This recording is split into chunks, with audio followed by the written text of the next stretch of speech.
Un plaisir toujours renouvelé et partagé, mesdames, messieurs, de vous retrouver dans votre matinale Nopiden qui donc vous accompagne au réveil. Et comme chaque matin, je suis avec Précieuse Akwekonou. Bienvenue dans la messe. Bien sûr, Alain Sotoumé, bonjour. Amis téléspectateurs, bonjour. Et merci de nous rejoindre ce matin pour votre émission matinale. C'est bien sûr Nopiden et c'est votre émission.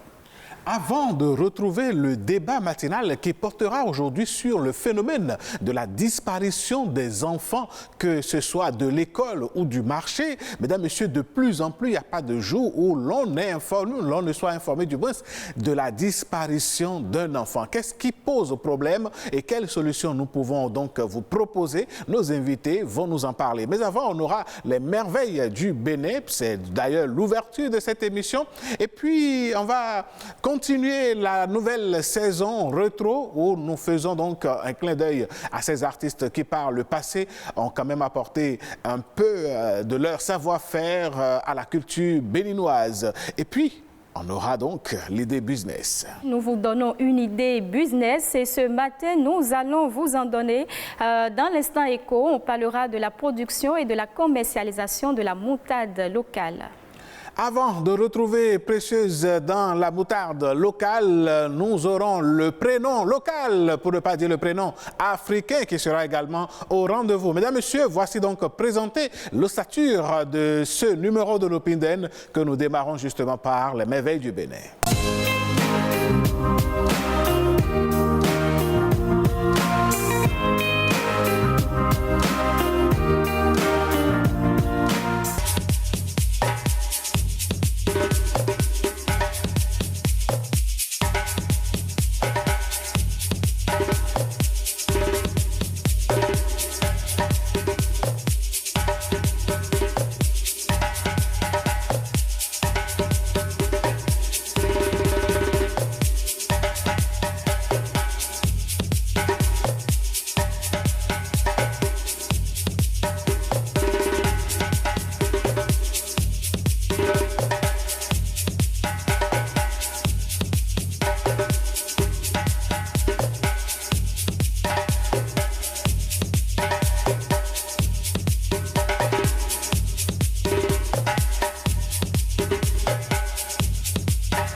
Il aura été le précurseur d'une génération d'artistes musiciens béninois qui ont donc signé leur présence dans le monde musical de notre pays. Mesdames, Messieurs, deuxième clip de la deuxième saison rétro. Mesdames, Messieurs, voici donc le clip du jour.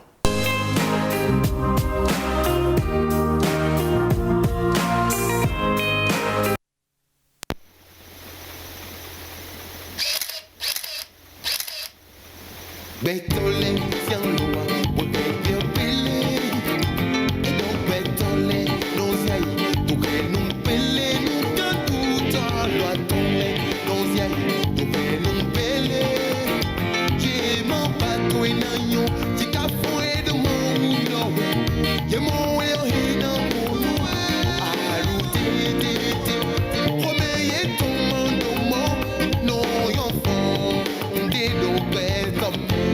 Yeri no re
oui, c'était la Rabislo qui nous revenait donc avec ce titre qui aura marqué donc une époque de la musique béninoise. L'homme vit depuis quelques années de l'autre côté des États-Unis. Nous sommes en train donc de prendre les dispositions pour le recevoir sur ce plateau en direct des États-Unis, pourquoi pas. Mais pour l'instant, on a eu du plaisir, n'est-ce pas, à retrouver une époque où l'homme chantait donc un fait social. L'homme a eu beaucoup de succès et malgré ce succès-là, vous l'avez dit, il a décidé quand même de se retirer et d'aller vers les États-Unis. Et de toute façon, il va bien. Il annonce déjà son retour. Je ne sais pas si vous êtes informé. Ah, mais il ne s'est même pas retiré de la musique, hein, parce qu'aux États-Unis, il continue donc de faire des productions musicales. Oui, je veux dire, pour assurer sa formation. Ah ben oui, c'est important. Voilà. L'homme aspire à évoluer. Et parlant justement d'évolution, mesdames, messieurs, les parents ne commettent pas de péché en envoyant les enfants à l'école. Mais le grand problème, qu'est-ce qui se passe pour que l'on assiste à de plus en plus de disparitions d'enfants? On en parle juste après ceci.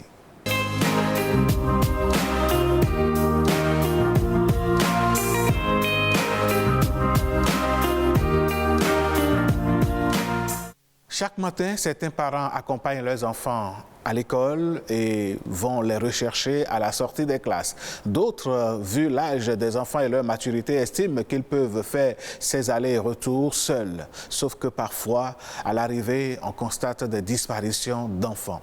Parfois de l'école ou bien un enfant est allé au marché, on attend son retour et c'est sur les réseaux sociaux, dans les médias, qu'on commence par lire des annonces de recherche donc, de ces enfants-là. Mesdames, Messieurs, qu'est-ce qui explique ce phénomène? Nous allons en parler avec nos invités que Précieuse va se faire donc le plaisir de vous présenter. Ce matin, nous sommes déjà avec M. Toussaint Sagbo Fanou. Il est consultant en éducation. En face de lui, M. Crespin Logbetodé, nous le recevons ce matin en tant que parent. Au téléphone, nous serons avec un autre invité. Il s'agit de M. Marius Dadjo. Il est commissaire de police à la retraite. Merci, Précieuse Akweronou. Alors, professeur Toussaint Sagbo Fanou, un vrai plaisir de vous retrouver sur votre plateau. C'est votre plateau. Alors, dites-nous, est-ce que vous avez remarqué, comme nous, que de plus en plus on assiste à des disparitions des enfants et à votre avis, à quoi cela est dû? D'abord, je vous remercie pour l'honneur qui m'est fait pour être sur ce plateau et je vous félicite aussi pour la particularité de vos thèmes. Merci. Je constate avec vous, avec beaucoup de pincement au cœur, qu'aujourd'hui, des enfants disparaissent comme si c'était des pièces de 25 francs qu'on a mises en poche, dans une poche trouée. C'est vraiment catastrophique parce que cela annonce justement le monde où nous vivons, où il y a la mort de l'humain dans l'âme. Les hommes sont en train de cesser d'être des humains. Parce que même les animaux, parfois sont mieux que nous. Les animaux ne font pas ça. Vous voyez un animal prendre ses petits avec par le cou pour les ramener à l'abri quelque part. Alors, ce qui explique cela, le mal qui court toujours notre monde, qui ne devrait pas être le mal, c'est encore l'argent. Parce que beaucoup de gens sont à la base de ces disparitions juste parce qu'on leur a proposé de trouver des organes ou bien de trouver ci ou ça pour se faire beaucoup d'argent. Alors, dans ces conditions, ne dites plus ou ne disons pas que l'État doit faire ci, l'État doit faire ça. L'État fait ce qu'il peut faire. L'État n'est pas en mesure de mettre un policier devant chaque élève. Ce n'est pas possible. Ça veut dire que la responsabilité de cette sécurité revient d'abord à chaque géniteur, père comme mère, les grands frères qui ont pu évoluer hors de ce drame qui court notre monde, et toute la famille qui peut concourir à la sécurisation de l'enfant qui doit aller à l'école. L'école n'est pas dans la maison, l'école est à quelques pas de la maison et tout peut se passer sur l'espace de 100 mètres. D'accord. Monsieur Crespin Logbetodé, on constate, comme mon collègue l'a dit tout à l'heure, de plus en plus de disparitions d'enfants. Selon vous, quelles sont les causes? Merci, je vous remercie pour m'avoir associé à ce débat de société. Je salue le doyen Fanou Je crois qu'il a déjà dit l'essentiel. Et c'est une situation que nous déplorons tous en tant que parents, en tant qu'humains d'abord et en tant que parents. Une situation que nous déplorons et malheureusement de jour en jour, vous savez que depuis quelques années, ce n'était pas aussi fréquent dans notre pays.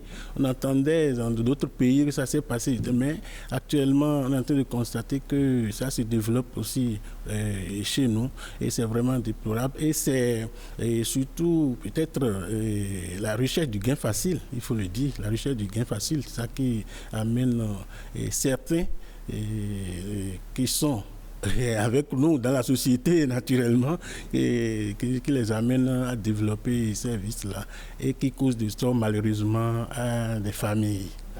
Alors, commissaire Marius Hubert Dadjor-Kwegban, vous êtes en ligne, bonjour. Bonjour. Merci d'avoir accepté et partagé votre expérience avec nous. Vous êtes de la police républicaine, je le reprécise, vous êtes commissaire à la retraite. À votre avis, est-ce qu'il y a un problème de sécurité qui se pose dans le secteur donc, de l'école, dans le secteur donc, de l'enfance ou bien de la petite enfance? Et qu'est-ce qui pourrait être à la base de cette disparition-là? Bon, encore une fois, bonjour. Je vous remercie de l'intérêt que vous portez à ma personne. C'est nous qui sommes honorés de vous recevoir. Bon, merci. Et il faut dire que le problème, comme ça se dit, de l'insécurité n'est pas du tout transposé à la petite enfance ou à l'école. Je vous reçois. Monsieur Dadjor? Oui? Oui, nous vous suivons. Allez-y maintenant. Bon, je vous dis que le problème ne peut pas être perçu comme et devant être transposé à l'école ou aux enfants. C'est plutôt le pourquoi et le comment de la situation qui se pose aujourd'hui que nous devrions rechercher. C'est cela. Mais commissaire Kwegban, dites-nous, est-ce que la police joue véritablement son rôle en ce qui concerne cette cible-là? Je pense que oui. Oui et oui.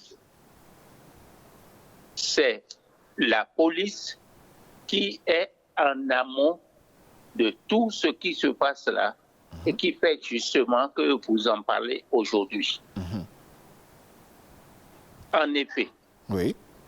Vous savez que si les disparitions n'étaient pas réglées un tant soit peu par les policiers, n'étaient pas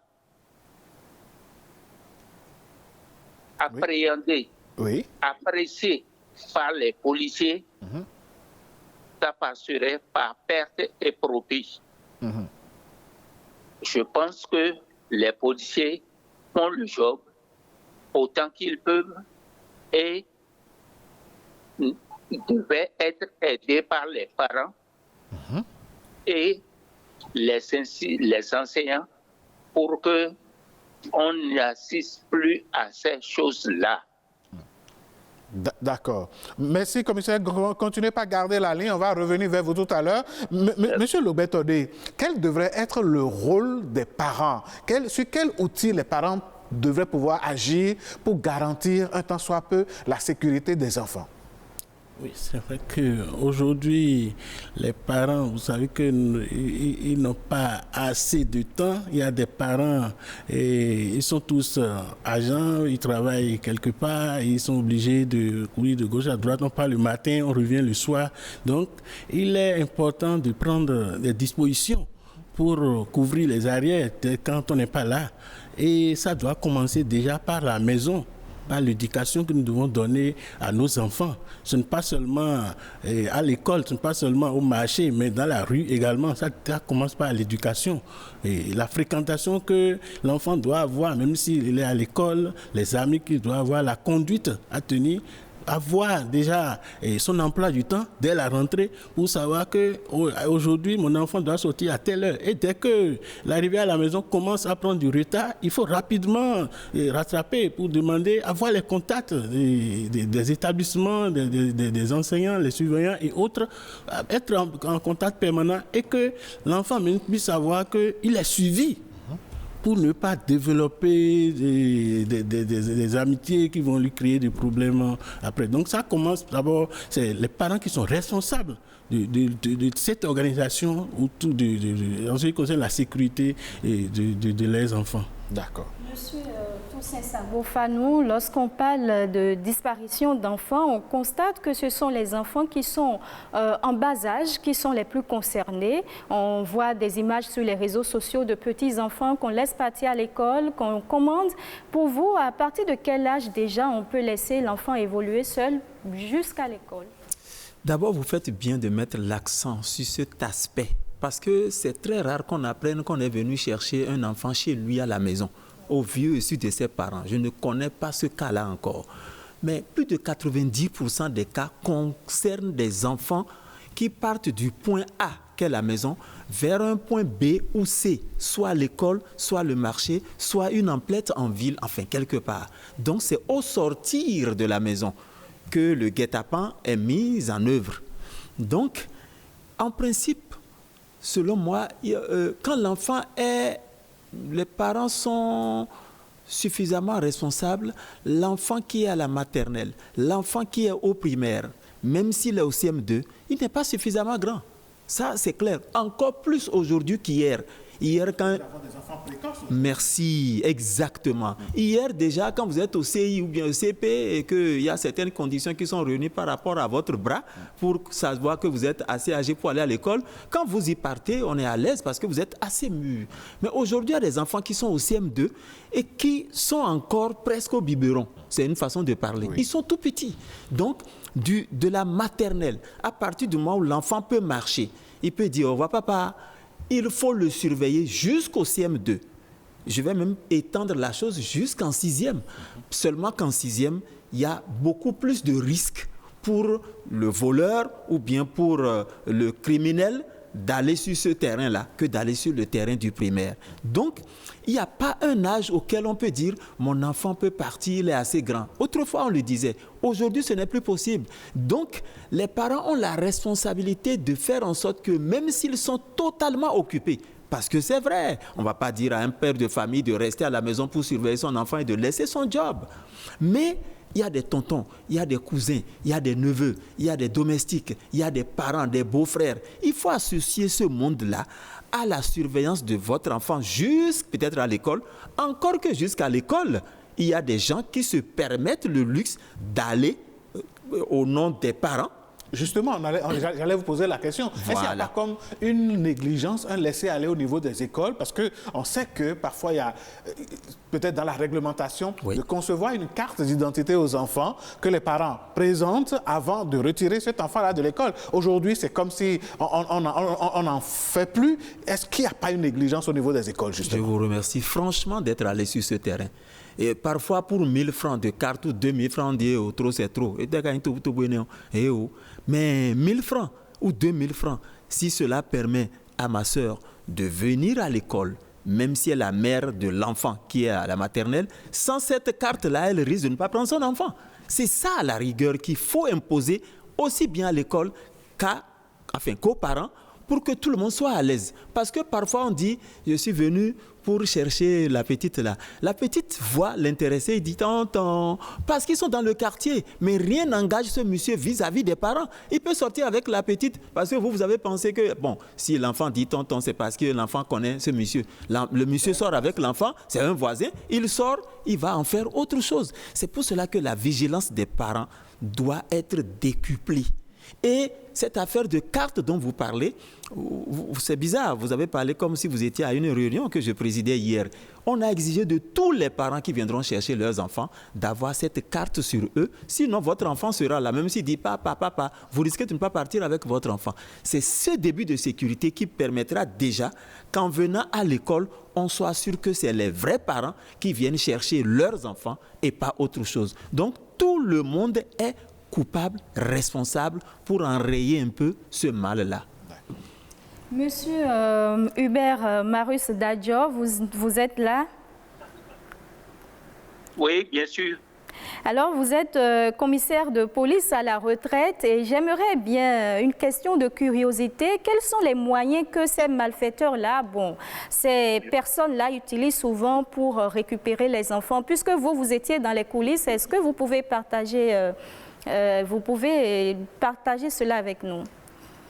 Bon, vous savez, ce ne sont pas des gens extraordinaires, Oui. mais des malfrats qui ont le génie du mal. Ils approchent les enfants Oui. comme étant quelqu'un de leurs, ou ils les appâtent par Monsieur Ruban? Monsieur, oui. Nous vous suivons. Hein. Vous pouvez parler un peu plus fort, s'il vous plaît? Bon, je le fais du mieux que je peux. Ok, d'accord. Bon, je dis Oui. que en fait, c'est les malfrats qui s'adonnent à ces jeux sont des gens comme nous. Et ils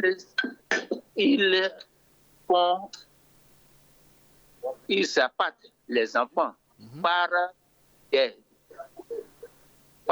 des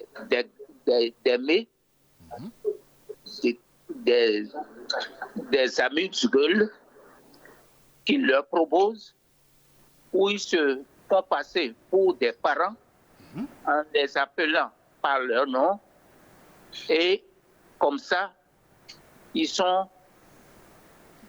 les prennent.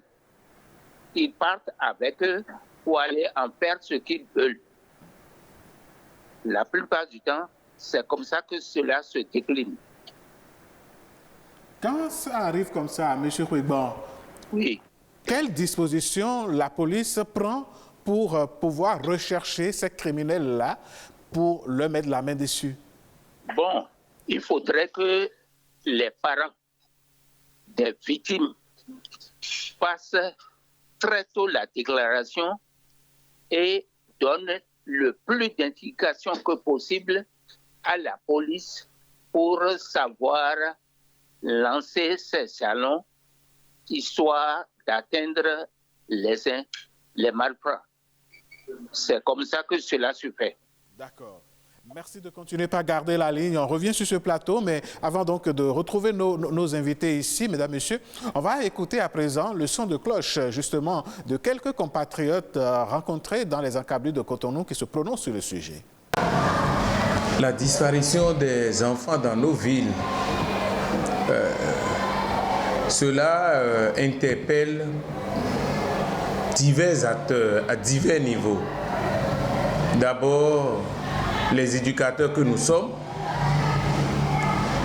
les enseignants, les chefs d'établissement, les parents d'élèves et les enfants eux-mêmes. On ne doit pas imputer la responsabilité de la perte des enfants seulement aux membres de l'administration ni aux parents, mais la responsabilité surtout des parents est de suivre les enfants jusqu'à l'école. Que le parent soit sûr que l'enfant est déposé à l'école à quelques minutes avant les cours. Puisque quand c'est un peu plus tôt, c'est pas trop bon, l'enfant peut sortir à tout moment de l'établissement.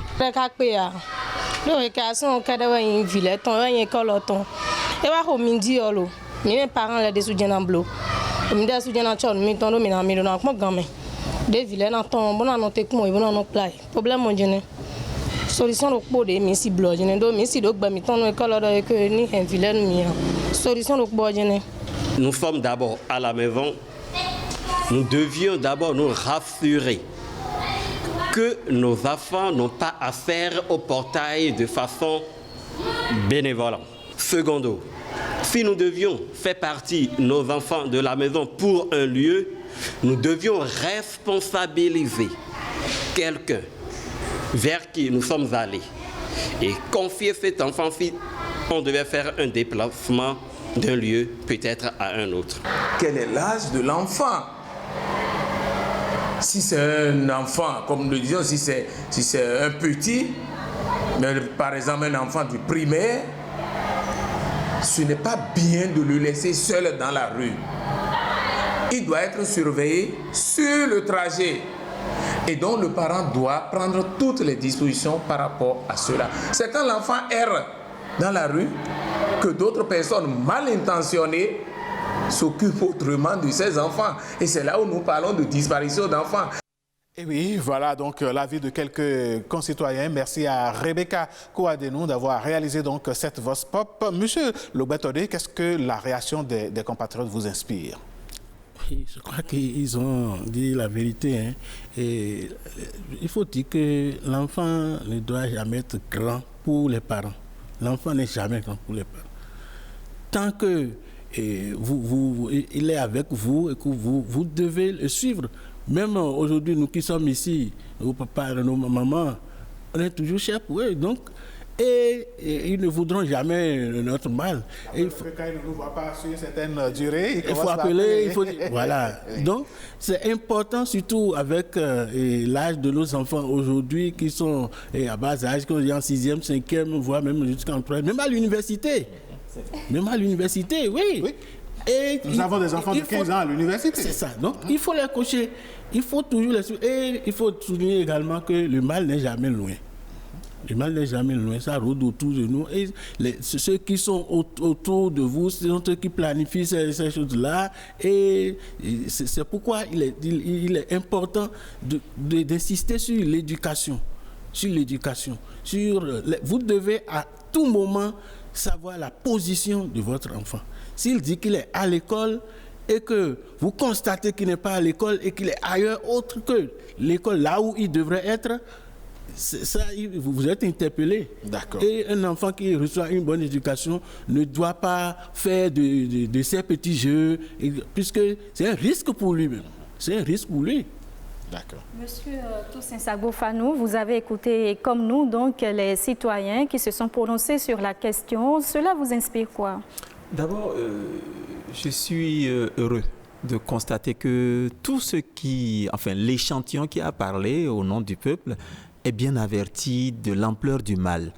Et cela m'amène aussi à dire que les parents doivent apprendre maintenant, si ce n'était pas le cas, à communiquer, à sensibiliser. Communiquer avec les enfants, c'est un trésor. Éduquer un enfant, ce n'est pas lui dire « lave-toi, allez, fais ceci. Oh, imbécile, c'est comme ça qu'on fait. Allez, non, communiquer, c'est lui montrer ce qui est mauvais, le prévenir par rapport à tous les dangers qui le guettent et lui donner l'assurance qu'on est avec lui de jour comme de nuit. Il faut communiquer. Si on ne communique pas et qu'on pense que être rigoureux, c'est sermonner, c'est taper ou bien c'est gronder tous les jours, l'enfant finira même pas à avoir plus peur de vous que ceux qui lui donnent quelques bonbons dehors. Et là, salut les dégâts. Donc il faut communiquer avec eux. Et comme l'ont dit mes prédécesseurs, comme l'a dit d'ailleurs mon frère tout à l'heure, l'enfant n'est jamais suffisamment grand pour qu'on le laisse aujourd'hui, que tout se développe et qu'il y a des goudrons partout, qu'on le laisse seul traverser des voies publiques en supposant qu'avec ses amis, ils vont se tenir la main et les automobilistes vont s'arrêter. Ah non! Il y a même des bénévoles, des gens qui se mettent au bord de la voie pour dire « Regardez ces petits ». Mais qui a laissé tous ces petits-là traverser cette double voie? Je vois ça presque tous les jours à Calavi. Et c'est ce monsieur qui va maintenant arrêter les véhicules pour dire « Passez, passez ». Mais il ne sera pas là, il n'est pas engagé pour ça. Il faut que les parents s'entendent avec des amis ou alors que des parents dans un quartier s'entendent pour engager quelqu'un qui va être au service de leurs enfants, quitte à le rémunérer, ne serait-ce que symboliquement. Voilà une part de responsabilité qu'on peut assumer en tant que parent. D'accord. Alors, Monsieur Marius Hubert Dadior-Wegban, vous avez suivi les compatriotes qui se sont prononcés sur la question. Au-delà donc de ce que cela vous inspire comme commentaire, est-ce qu'à votre avis, il y a des pistes de solutions qu'on pourrait explorer pour limiter un peu le mal? Non, tout est déjà dit. Je crois que les amis ont parlé de la vigilance, de l'éducation qui ne doit pas finir et de la vigilance à observer les uns et les autres. Et puis, ne dit aux enfants de ne jamais avoir confiance en un étranger qui se fait passer pour des parents ou des proches pour leur et quelque nouvelle que ce soit. Je crois que c'est ce que je fais. D'accord. Alors, mais commissaire Khoureban, dites-nous, que pensez-vous de ces citoyens qui, en tant que parents, ils sont parents dans leur vie, mais une fois au volant de leur voiture, au guidon de leur moto, ne comprennent pas que devant les écoles, il faut déjà ralentir ou s'arrêter carrément pour laisser passer les élèves? Bon, est-ce que nous les avions comme ça? Est-ce que nous-mêmes, nous pouvons vous dire là, est-ce que les élèves savent qu'il faut se regrouper en grand nombre avant que je donne l'ordre à passer la route? Tout est question. Nos ancêtres ont beaucoup à faire. Nous avons aussi de notre côté beaucoup à devenir. Je pense que oui, on a du mal à vous suivre à cause du réseau, M. Khoureban. Ah bon? Oui. En tout cas, nous avons compris qu'il faut désormais que chacun prenne conscience et qu'il participe à la sécurité et à la sécurisation des enfants. Voilà. Merci à vous. Alors, on revient sur ce plateau. Monsieur Toussaint Sagbo-Fanou, nous avons abordé déjà la piste des solutions. Est-ce que vous avez des solutions en vue, peut-être concernant les parents? Que faut-il faire concrètement pour réduire ce nombre-là qu'on constate sur les réseaux sociaux chaque jour ou bien chaque semaine, on en voit? Comment faut-il faire pour réduire ce nombre-là? Vous savez, l'éducation compte beaucoup. Il y a des enfants, même si vous leur donnez 2 billets de 10 000 francs, ils disent non et ils fuient. Parce qu'on leur a appris que c'est dangereux d'accepter ça. Ils ne prennent pas votre argent. Alors qu'ils ont faim, ils n'ont pas d'argent. L'éducation a marché de ce côté-là. La sensibilisation, la communication instaurée par les parents, tout cela a marché de ce côté-là. Donc, il faut... Ça, c'est déjà une première solution. L'autre solution, que quand vous envoyez un enfant acheter, peut-être le matin, il dit, il va prendre à Tassi. Vous lui donnez 100 francs pour aller acheter à Tassi dans le quartier. Rien ne vous permet de dire que c'est sécurisé, que c'est juste à côté. Parce que l'autre peut rôder aussi là, en sachant, c'est des gens qui étudient le terrain. Il vaut mieux le laisser partir avec son frère ou sa sœur ou quelqu'un de la maison qui va rester un peu à l'écart pour le surveiller, afin d'éviter, de dissuader tous ceux qui auraient des esprits aussi maléfiques. Il faut ça. Donc, il faut maintenant que les écoles aussi prennent toutes les dispositions pour que jamais on ne puisse dire ça a eu lieu dans telle école, ça a eu lieu au portail de telle école. Et ça, il faut qu'on en discute dans les établissements scolaires. Donc, voilà déjà des pistes de solutions. Pendant ce temps, les sensibilisations, les communications, ce que vous faites aujourd'hui sur cette chaîne, c'est magnifique. Parce que tous ceux qui vont suivre ça, même s'ils dormaient, ils vont se réveiller, ils vont se dire « Ah, cette affaire, ça prend tellement d'ampleur que la télé en parle. Ah, c'est de télé, c'est grave. Hein? Il faut, là, vous réveillez les consciences. Et c'est ce jeu-là, c'est ce rôle que l'État peut mettre en exergue en attendant que dans chaque quartier, on puisse avoir assez de personnel pour que nous ayons devant chaque portail un policier bien armé. Un beau rêve. On vous donne la parole pour votre mot de fin. On est déjà à la fin de ce débat. Merci. Je pense que nous avons dit l'essentiel pour orienter les parents. Pour nous les parents, la responsabilité des parents compte beaucoup. La responsabilité des parents compte beaucoup en ce qui concerne les relations avec les lieux où les enfants vont travailler, que ce soit à l'école ou à l'apprentissage et autres. Et les écoles également, les autorités des écoles doivent prendre les dispositions pour sécuriser les enfants tant que les enfants sont dans les locaux de ces centres d'apprentissage, de ces écoles et autres. Merci, M. Lobet-Odé, on vous aura compris. M. Marius Hubert Dadior Khoureban, en 30 secondes, si vous devrez conclure. M. Khoureban? Je pense que M. Khoureban nous a lâché entre-temps. Eh bien, mesdames, messieurs, voilà, on aura fait un tout petit tour d'horizon sur la question. Veillez à ce que vos portails restent fermés. S'il y a de petits, mais alors de tout petits enfants dans la maison, traversez la rue, un motocycliste est vite passé, même dans les rues, il y a certains conducteurs de voitures qui roulent comme s'ils étaient sur des autoroutes. Il faut donc faire attention. Au niveau des écoles, faites en sorte que les enfants se regroupent en grand nombre et qu'il y ait 2 adultes pour leur faire traverser la voie. D'une façon ou d'une autre, nous prions que Dieu garde chacun de nous, mais la sécurité des uns est toujours assurée par les autres et chacun est déjà responsable de sa propre sécurité. Veillons donc les uns sur les autres. Si nous voyons des enfants qui semblent errer dans la rue, aidons-les à traverser, prenons les nouvelles de leurs parents et au pire des cas, envoyons-les chez l'autorité locale ou au commissariat le plus proche.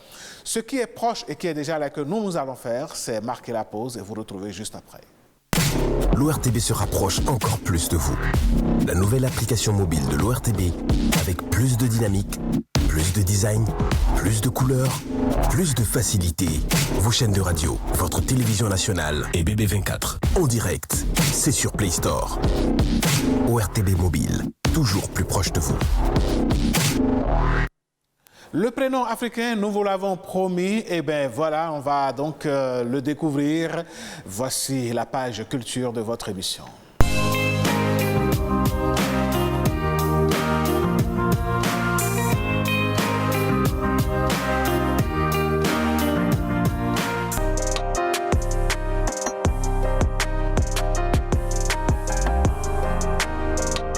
Normalement, selon la tradition africaine, nous devons donner les noms endogènes.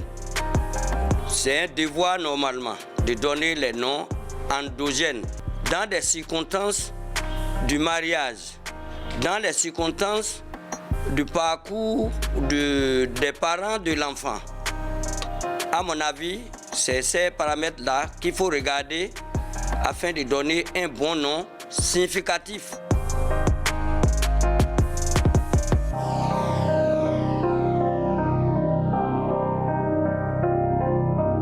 Souvent, les noms sont longs, mais on coupe. Ojulari, Arinu, Oyan. Donc, ça veut dire quoi? Nous voyons de vue comme ça, mais notre intérieur, notre ventre, on ne le voit pas. Un ennemi maintenant peut ne pas te montrer qu'il est ton ennemi. Dans Ojulari, le gars veut te tuer dans quelques minutes, mais tu le vois, il va rire avec toi.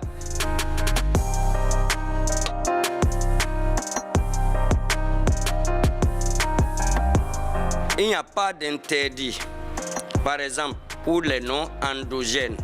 Il y a des interdits dans les noms fétiches. C'est les féticheurs qui ont d'interdits.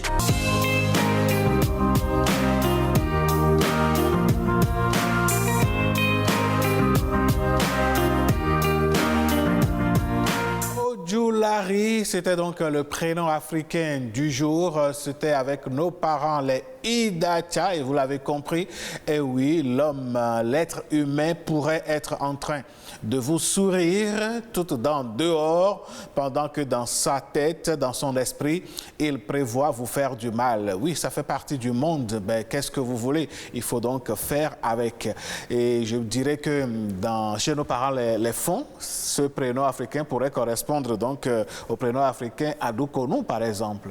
Adoukonou, remettons le faux. Ainsi de suite. Voilà, donc il faut donc faire avec. Bien sûr, vous l'avez dit, quand on a quelque chose dans le cœur, mais qu'on ne l'exprime pas, on a peut-être des médisances dans le cœur, mais on vous sourit. C'est l'humanité. Dans tous les groupes humains, il y a toujours de l'hypocrisie par endroits, et il faut faire avec. C'est ce qu'on a compris à travers ce prénom. Et la rubrique qui nous enseigne toujours quelque chose de plus chaque jour que nous avons cette rubrique-là. Aujourd'hui, on enseigne donc beaucoup plus sur le prénom Ojulari. Merci à vous, mesdames, messieurs. Eh bien, nous l'avons promis en début d'émission, idée de business, parce qu'il faut avoir plusieurs cordes à son arc si c'est possible, ou bien vous avez les ressources et vous ne savez pas dans quoi investir. Cette émission Nopinden vous ouvre donc une lucarne pour vous donner des idées. Voici Instant Écho.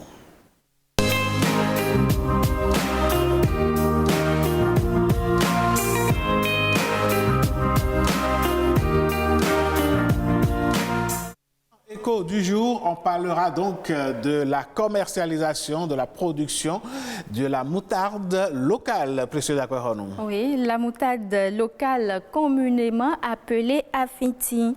Cette moutarde-là est issue de la transformation des graines de gousse de néré. Le néré est une légumineuse arbustive très prisée en Afrique de l'Ouest. Les cuisines africaines en raffolent malgré son odeur relativement forte. Il faut dire que c'est un aliment qui est consommable dès son achat. Ce produit fini, enrichi et relève les sauces. Il est surtout reconnu à sa forte odeur qui embaume les espaces des marchés. Il se vend sous forme de boulettes marron à noirâtre, dépendamment donc de la région de production. Cette activité de transformation agroalimentaire des noix de néré en moutarde constitue une ingéniosité des femmes d'ethnie Fon et Yoruba. Ainsi, on distingue deux types de moutarde reconnaissables à l'odeur et à l'emballage. On peut trouver donc la moutarde fraîche ou encore séchée. La moutarde traditionnelle est également fabriquée par les femmes Fon de la région d'Abomey-Boyikon. Ça, Alain Sochoumé, je sais que vous le savez. Quand vous allez dans la région de Boyikon, Abomey, oui, on en a et ça ne coûte pas cher du tout.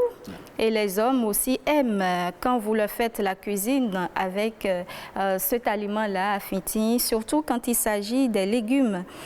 Et il faut dire que la production d'Afiti est une activité attractive et ce qui est intéressant, c'est que cette production-là demande peu d'investissement au démarrage. De même, son écoulement se fait sans difficulté. Et pourquoi pas, c'est donc une bonne idée de business pour toute personne qui désire entreprendre. En tout cas, c'est un bon produit et quand vous arrivez dans la région de Kétou-Pobé et que vous cherchez dans cette moutarde, il vous suffira de dire que vous êtes à la recherche de Ilou Chakara.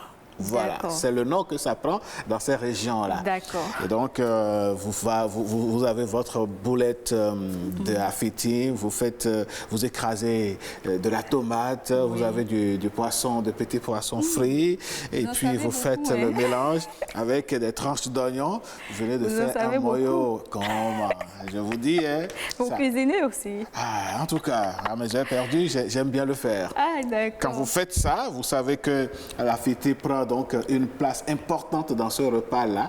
Faites et donnez-moi des nouvelles.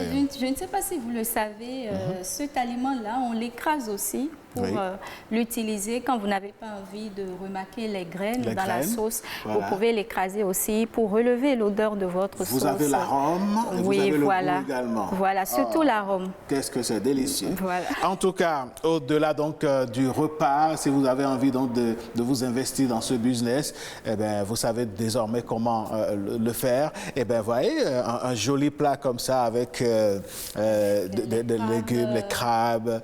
Non. Et quand il y a de Afiti dedans, mais dis donc, votre journée est réussie parce que vous finissez ça, vous prenez un bon jus de bissap chaud.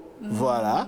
Ah non, je vous dis. Je suis sûr que Christelle Sabourin, ça lui donne des idées. Hein? C'est sûr qu'à midi, elle va pouvoir donc se l'offrir, pourquoi pas. Bien sûr. En tout cas, beaucoup de moyens en tout cas pour consommer cet aliment-là. Et c'est ce qui est intéressant surtout. Et vous savez qu'on le consomme directement comme ça, sans accompagnement. Oui, bien sûr. Avec du piment. Avec du piment, même sans piment, vous prenez votre boule d'acassa. Ah, ben voilà. Je ne savais pas. Ah ben oui, ça se fait. Bon, juste simplement comme ça. Simplement comme ça. Avec de la pâte, de la cassa, au choix. Pour les téléspectateurs qui vont faire un tour à Abomey, à Kétou, à Pobé et tout ça, surtout dans la région d'Abomey, à Boyikon, au Carrefour Mokas là, ou bien vous descendez, vous prenez la route de Cotonou. Eh bien voilà une bonne adresse pour se faire du bon Afiti. Ce que nous allons nous faire maintenant, c'est nous faire plaisir, mesdames et messieurs, avec cette belle musique qui a donc marqué l'époque en son temps. Rabislo, mesdames et messieurs, c'est de lui qu'il s'agit. Ça va être le dernier acte avant la descente de ce plateau.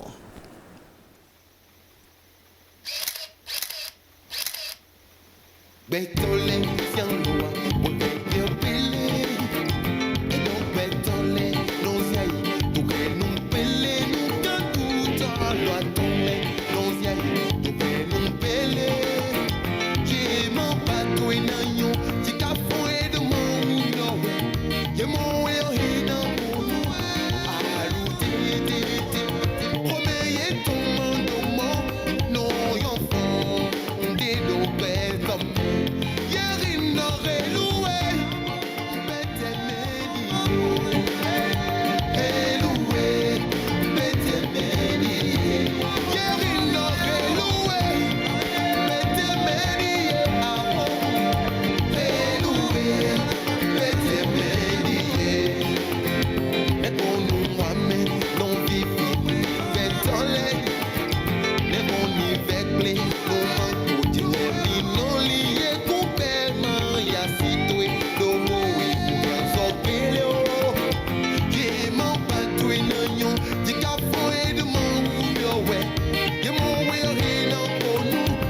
nous a donc rendu visite aujourd'hui dans le mode rétro donc, de cette émission avec le titre Beto pour coller un peu donc à ce prénom africain là dont nous avons parlé tout à l'heure. Prénom Ojulari. Ojulari. Donc voilà, de toutes les façons, quand vous êtes ensemble, c'est vrai on est ensemble, mais il faut savoir aussi avoir sa particularité. Il faut savoir garder raison aussi. Allez, mesdames, messieurs, ce fut un plaisir de vous avoir présenté cette émission. Merci à vous, précieux Akweronou. C'est un plaisir d'être avec vous et de partager la matinée de nos téléspectateurs. Allez, on se retrouve très bientôt dans un autre numéro, toujours avec l'humour, toujours avec la joie et toujours avec la même fidélité. Bonne journée à tous et au revoir.